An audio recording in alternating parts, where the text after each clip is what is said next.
Welcome to On Cam Ready. I'm Jamie Maglietta, a TV news veteran, here to help you produce up your content so you can become more on cam ready for your social media and potential opportunities with the press.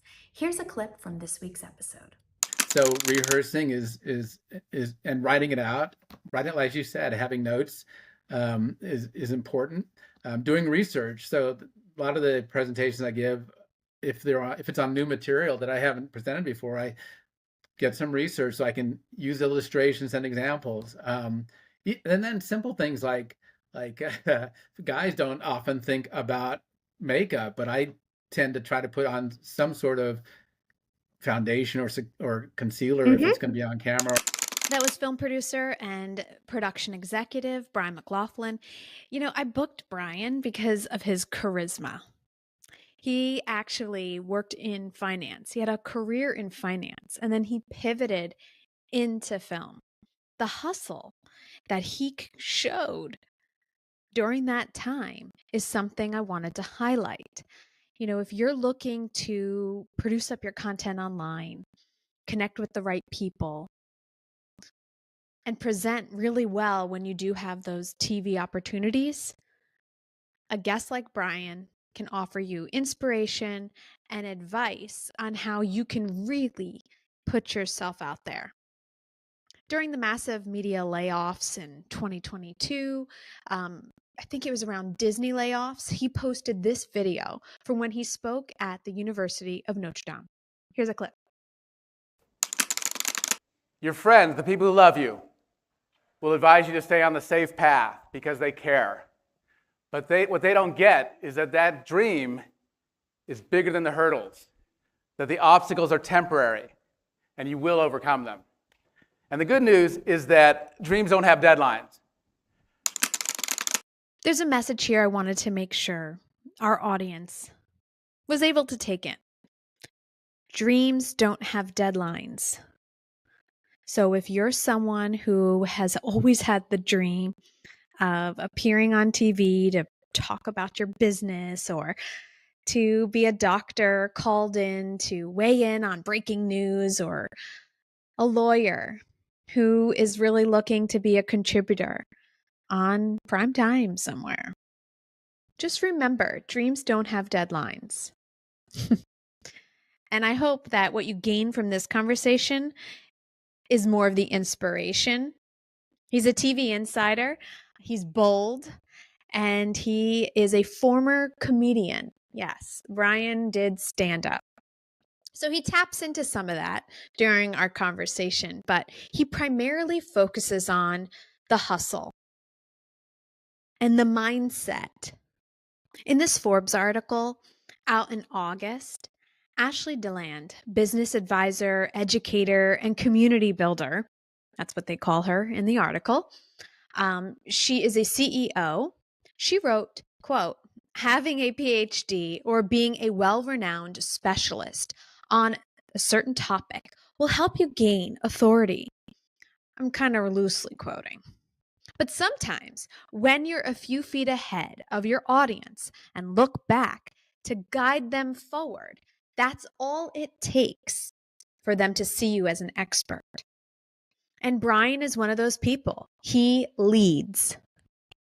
And that's the premise of our conversation. So let's get to it. With us, actually not with us, because I recorded this a while back when I just started to put together these video podcasts. So excuse me for that. But Brian and I spoke a little while ago, and here's part of our conversation. With us today is Brian McLaughlin. Brian, you have a storied career. What I loved most about your career, from when I did some research on you, was that you pivoted from the finance world to film.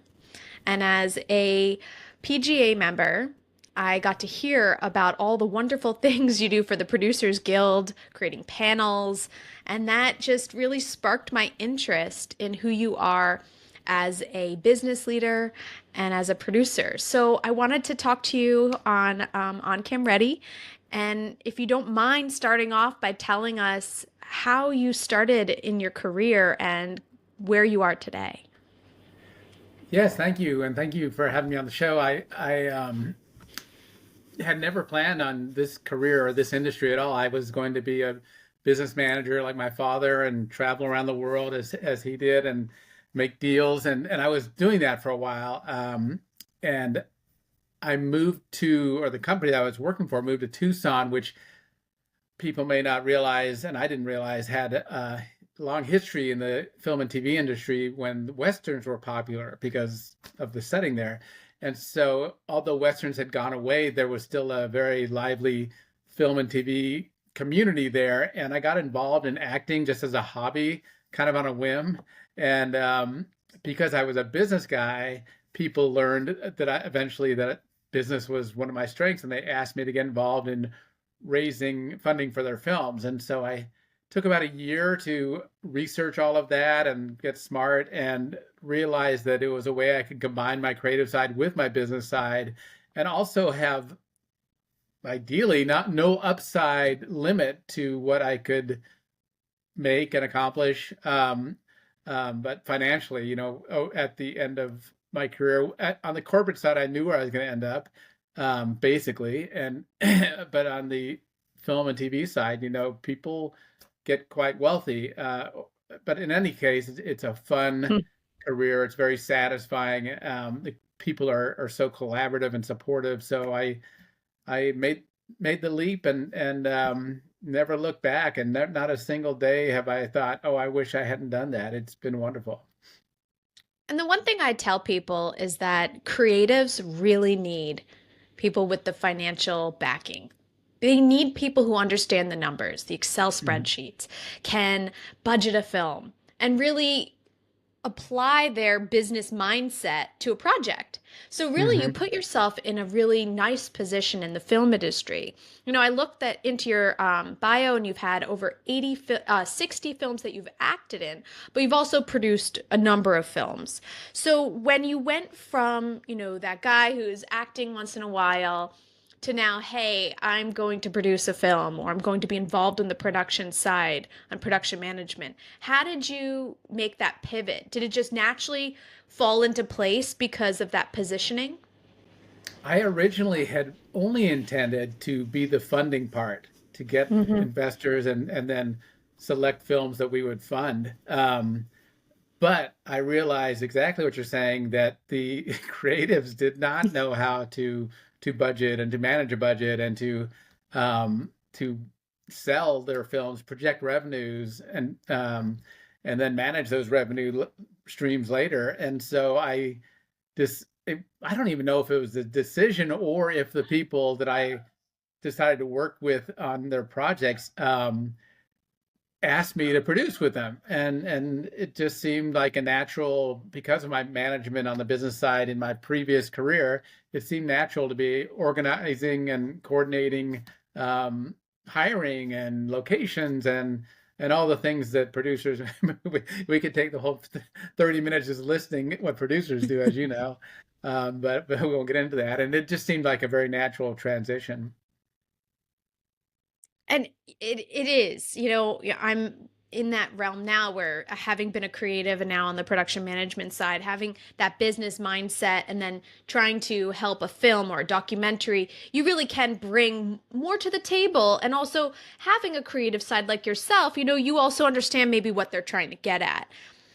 You and I spoke not too long ago, and you were talking about this one time you were walking on a set, and to see it all, the lights, the people, it just really hit you. Do you mind sharing your moment of when you were on one of the sets that you recently worked on? Yeah. The reason I bring up that moment repeatedly is because all of us tend to be consumed with what's next. Where does my career go from here? What's my next job going to be? And how long will I be in between jobs? And it can be a constant stress. And but that day I was on this set of a Western town.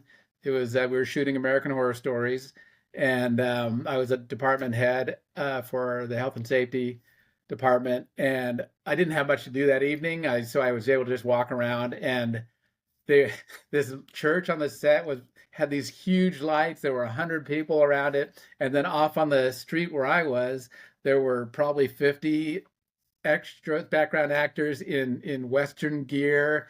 And I just realized, like, this is it. Mhm. This is so much fun. This is the life. I'm on a major TV show. I'm a department head, and look at the setting I'm in. Why should I be stressing about something? I should be savoring moments like this, just everyday moments that I could just be enjoying rather than stressing out about the future. Because the future, um, it'll work out.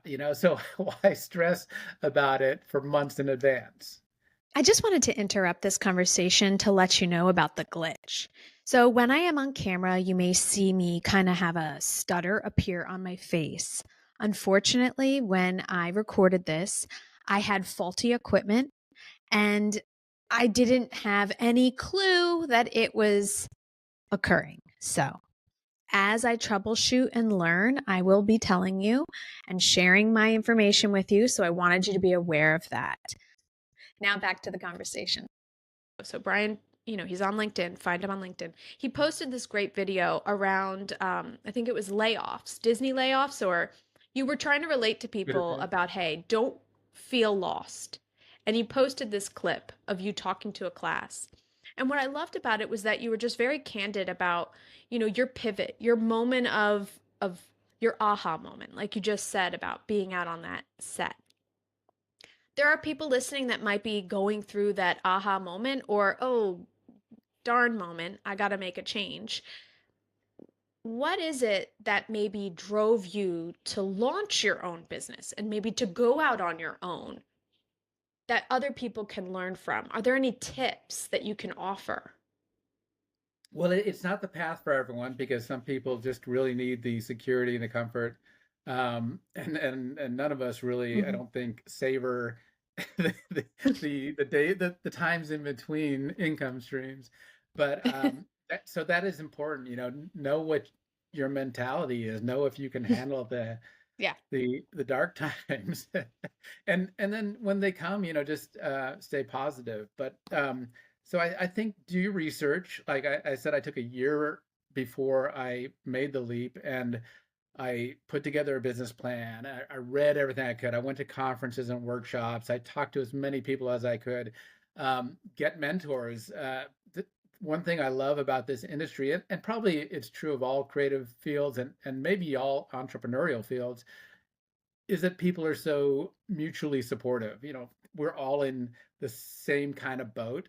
So some boats are bigger and faster, and others are you do a lot of rowing, but everyone understands the other people. And when I first came to LA, I wrote every week to 20 people that I wanted to meet with, and these were top producers and top executives, and I asked for meetings, and so many of them wrote back and said sure, and I don't remember the percentage, but it was a lot, and I think in that year I probably averaged one of those meetings a week, with amazing people. Peter Berg, who had just done Lone Survivor, and he'd also done Friday Night Lights. He's just done so many films. He spent 45 minutes talking with me and advising me, and the head of the president of worldwide physical production at Warner Brothers, Steve Papazian, spent an hour and 45 minutes with me.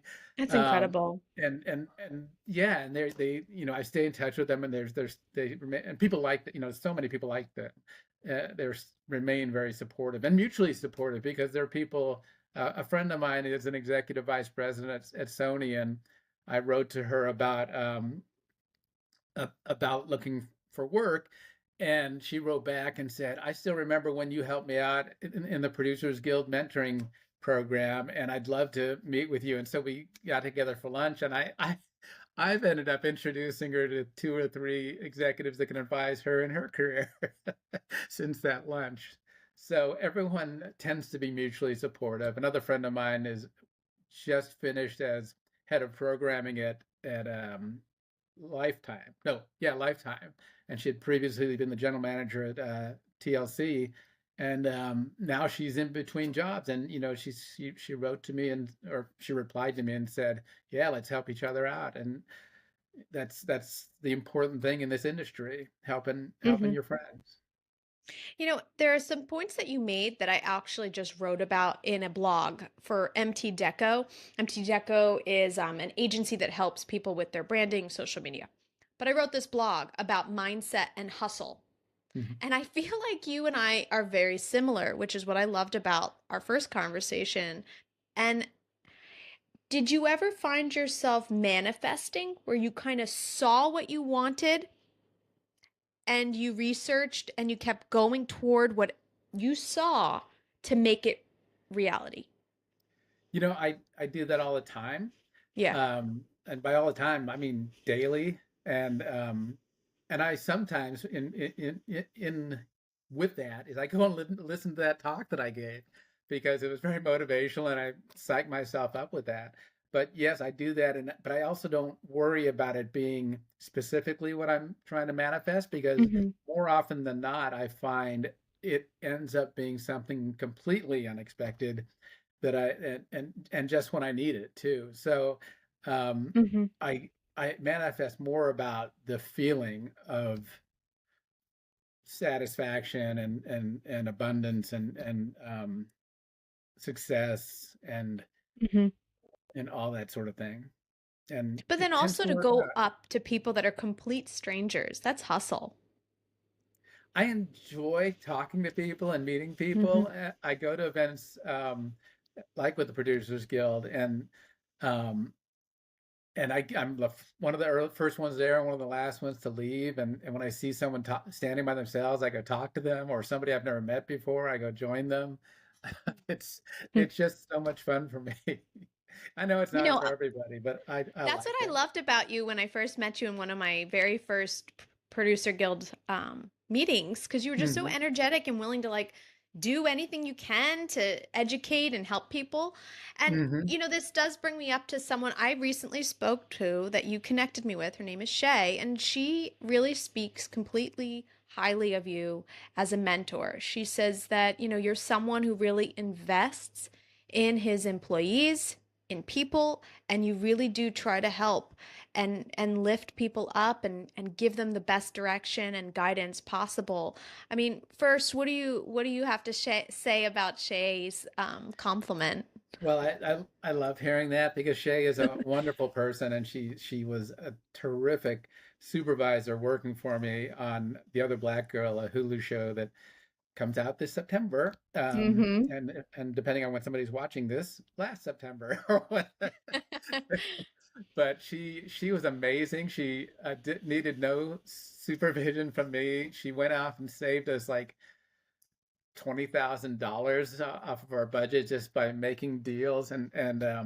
But one of the things I said to her was, "You haven't updated your LinkedIn in ever," and so your assignment is to go update your LinkedIn and your IMDb and your website because she had a website, and she went and told her mother that I was giving her homework, and Hmm. her mother said, "I want Brian to be my boss."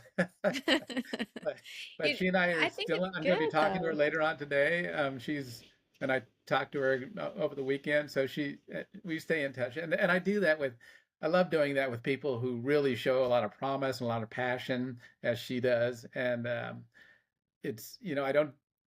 do care about everyone who works for me, but I don't always give that kind of attention to each one of them. But I do that to the ones that really look to me like they love doing this and they're going to stick with it and they're sharp and they're just the best of the best. She's great, by the way. She was giving me some wonderful advice. I was like, oh, Yeah. maybe I need to work with you. She You has a should. lot of ideas, which I think is Hmm. great. But that also speaks to you as a leader, someone that she will always turn to, and that's wonderful. Speaking of leaders, you also worked for General Petraeus in the media. Was it in the media department, or how did this go about? What was this role? So he his organization, the International Security Assistance Force in Afghanistan, um, had within it a unit, I guess you could say, called the Counterinsurgency Advisory and Assistance Team, and it had all kinds of specialists in different fields. Um, counterinsurgency being a big one of them, but also rule of law and policing and development. We had development people who were building dams and Mhm. schools and that sort of thing. And one of the positions was media production advisor, and it was someone who was advising him on better ways to reach the many audiences that he had in his position. Um, and I was the second person, I think, to fill that job. And so I gave him recommendations on how to better use, for example,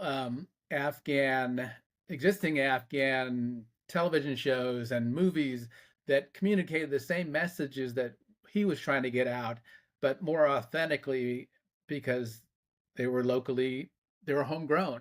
And so the audiences seeing them would pay more attention to them because they really kind of just laughed at the propaganda that ISAF was putting out. And then in addition to that, I ran around the country a bit on my own with Afghan crews shooting little documentary shorts on different topics, like Department of Agriculture, I want to say manager, was running these really effective programs in a very hostile area in southeastern Afghanistan that was turning villages onto our side, basically, onto the side of the local government rather than to the side of the Taliban.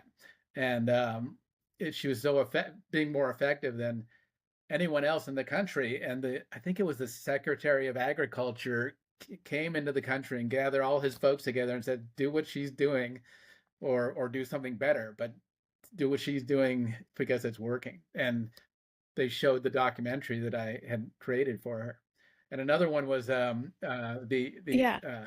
was a conference that the Afghan army had internally, and gave them a DVD of that so they could spread the word throughout their forces. Documentaries, I could use that as a pivot point where we are to the strike. But before I do, I just wanted to really talk about the fact that for all of your roles, you need to become on cam ready. Before that camera starts rolling, you need to have a plan in place, a checklist in any scenario. For example, even before this conversation, I'm sure Mhm. at some point you thought, okay, what are the points I want to make sure I'm saying? But as someone who is in the production world, what advice do you usually give others before they find themselves in a public position or in front of a camera? That's a great question, because a lot, and your whole podcast series is really great because people don't tend to think about that. It's like 10 minutes to go, Yeah. like, oh, I guess I should make sure that the link works, but it, I mean, but that's it, how many of us are, but there yeah. is that moment, right, where you do Hmm. have to game things out Yeah. sometimes. Yeah, depending on what the event is, there might be rehearsals, individually. So I've given presentations and I've gone through them 5 or 10 times to make sure Hmm. the timing is exactly what it's supposed to be, or that I'm comfortable with the material and understand it. So rehearsing and writing it out, like you said, having notes is important. Doing research. So a lot of the presentations I give, if it's on new material that I haven't presented before, I get some research so I can use illustrations and examples. And then simple things like guys don't often think about makeup, but I tend to try to put on some sort of foundation or concealer if Hmm. it's going to be on camera or in Yeah, you person. don't want to be shiny. Yeah, and not that I can really help it with this head, but and clothing too, particularly if you're going to be in front of an live audience. Maybe have layers or dark clothing, because we're all going to be nervous and there might be perspiration. So covering that up is important. And I will now refer to those notes that you mentioned, to see if I've hit everything, and I can't read them without No, that's these.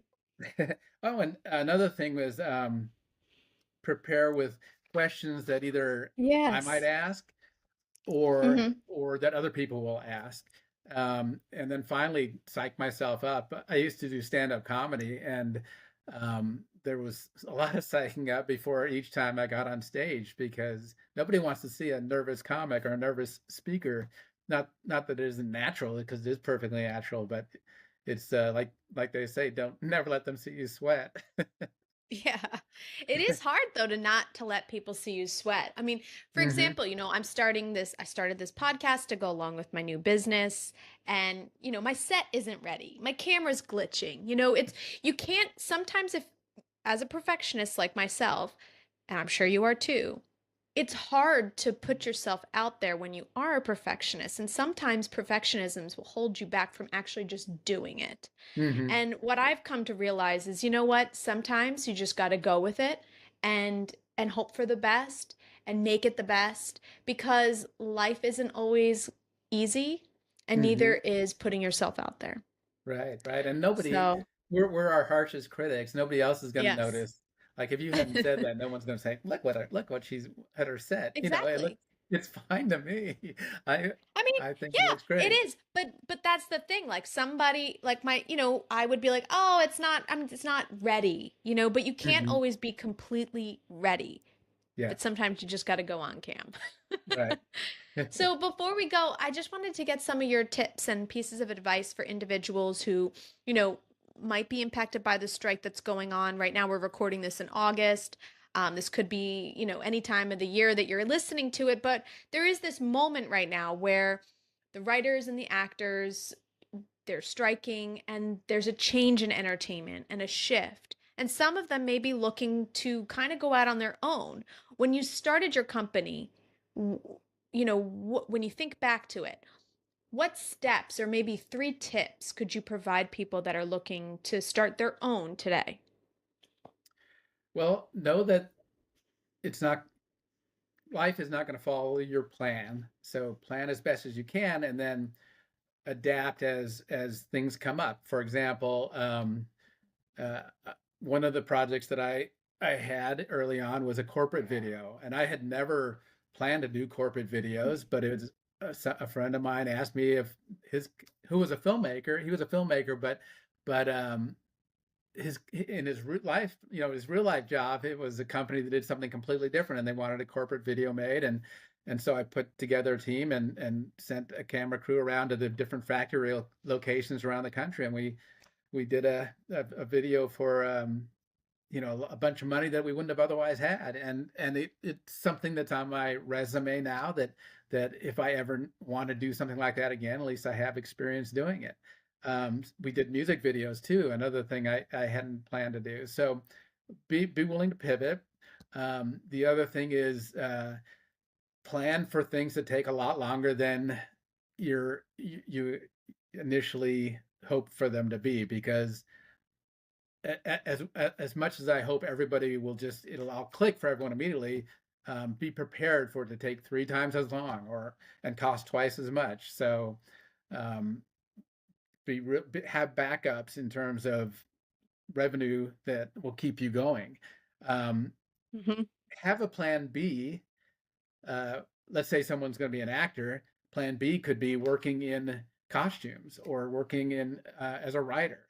Um, or it could be working at Starbucks, but the other flip side of that is, don't let your plan B become your life, and don't let go of your plan A, because and to do that, you probably have to be accountable to yourself, and that means like apply to different jobs, this many jobs a week, or submit for this many auditions, or write this often a day, depending on what your plan A is, so that your plan B doesn't become too comfortable for you to just settle into.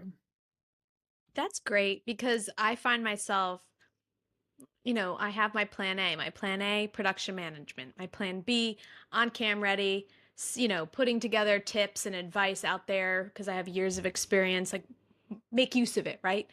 Mhm. But sometimes your plan B winds up taking a lot of your time and energy. Right. And you And it got to could be make the sure that you plan find a B. balance. Yeah, it could be the plan B is another door that opens that ends up being Yeah, what you love more. So I'm not saying that maybe. plan A has to be this albatross around your neck forever. It could be that you Uh-huh. find out being a script supervisor is what you really love. you know, and steady employment maybe too. So Yeah. there's That's a good point. there's more than one flip side to all that. Well, anyone who's listening, just make sure you check out Brian McLaughlin on LinkedIn, IMDb, and because we're both PGA members, I just highly recommend the Producers Guild of America. If you are a producer and you're eligible, you should definitely sign up or apply, because you can't just sign up. So apply and get yourself out there. I love the events we've been hosting in Atlanta. Yeah, and when you do join, participate, because it's good to amazing participate. organization. Yeah. Well, thank you so much. Thank you, Jamie. That was my conversation with Brian McLaughlin. Do check out the description so you have a link to his LinkedIn and IMDb. He is available for projects. I also have a downloadable PDF there to help you craft out your own video or audio podcast. I put together a bunch of questions that will help you structure and develop your idea into a show. And if you decide to create that show, be sure to give Riverside a chance. I am affiliated with Riverside for transparency, and if you use my link, you will financially support this podcast, which is every YouTuber's dream, right? So I do have an affiliate link below. I'm very excited for that. I actually tested out a variety of recording platforms and found Riverside to be the most efficient, because with all the social media platforms that we need to post across, Riverside was the only one that gave me the opportunity to cut my podcast in the platform and then cut for all the different types of social media platforms in the different formats needed to fit those platforms. So I hope you'll give Riverside a chance. And if you do, let me know. Email me, jamie@oncamready.com. And find me on Instagram at Jamie_the producer. Guys, I'm not an on-camera personality. I'm behind the scenes. I've been a producer across cable news for nearly 20 years. So to put myself out here, it's a little rough. But when you launch a business, you really need to go all in. And right now, if you're not on social and you're not on camera, you're not ready. So be sure to check out oncamready.com and get in touch with me. If you need to hire a producer or a content creator, I'm also available. Potentially. I've been looking at it. See you online.